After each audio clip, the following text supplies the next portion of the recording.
America is the land of immigrants. We are the land that represents freedom. American taxpayers are affected by immigration as the country continues to pay the bill for non-taxing immigrants who are in this country. As an adoptive mother of a foreign child, I've studied and researched the process of immigration, and I found that people who are not citizens of this country need a better pathway to citizenship, better health care, and a safer border. It is our duty to elect the proper governing officials who address the issue of immigration in order to protect our great nation. The pathway to citizenship is in great need of a complete overhaul, since it's the only way to enter into this country. But its process is long and it's difficult, which is why so many choose to come in the country illegally. According to Gallup's 2015 Minority Rights and Relations poll, Jeffrey Jones states that the United States 62% favor pathway to citizenship. Nearly a decade after a record 69% adults named immigration the most important problem facing the country, it's still unresolved. President Obama sought to use his executive position and actions to grant legal status to those who are residing in the United States, but those are still on hold. Senate Majority Leader Mitch McConnell, he recently stated that the immigration legislation will not be taken up this year or the next, which means to us, immigration is going to be the issue in the presidential election for 2016. With the pathway to citizenship being addressed, we need to review healthcare, which is what the nation has been picking up the bill, and it's caused a financial strain on the country.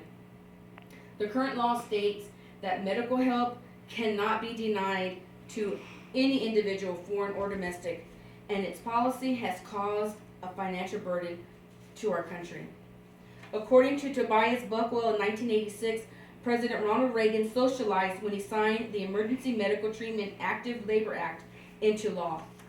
This bill mandated that U.S. hospitals who receive federal funding and have emergency rooms must service anyone who comes into that ER, regardless if they're capable or have the ability to pay or not. According to Peter Brimlow, medical service for Americans in affected communities are being severely damaged as hospitals absorb more than $200 million in unreimbursed costs. Some emergency rooms had to shut down because they can't afford to stay open, which is causing longer wait times for services for those at the emergency rooms that are still open. The losses have been calculated that California has lost $79 million, Texas $74 million, Arizona $31 million, and New Mexico $6 million. In 2010, President Obama signed into law the latest reform, the Patient Protection and Affordable Care Act. We all know it as Obamacare. The act is to control healthcare costs for all people, documented and undocumented. Addressing the healthcare is a good start, as multitudes of illegal immigrants migrate to our country. They migrate daily. So our next issue is our nation's border security, both on the north and on the south. According to Joshua Burback, border security is and has always been an important piece of the immigration reform. When it comes to border security, we need effective enforcement that is humane and transparent.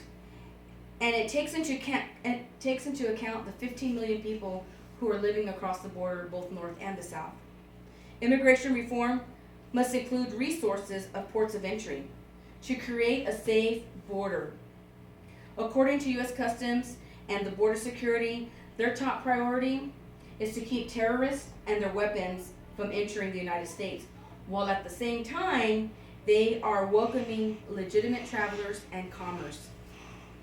The U.S. Border Officers Enforcement, they are trying and have been applying all the U.S. laws, including against illegal entry. In recent weeks, we've been hearing, "Let our nation be great. Let us serve it. Let's secure our borders," has been the presidential campaign in the address of immigration issue.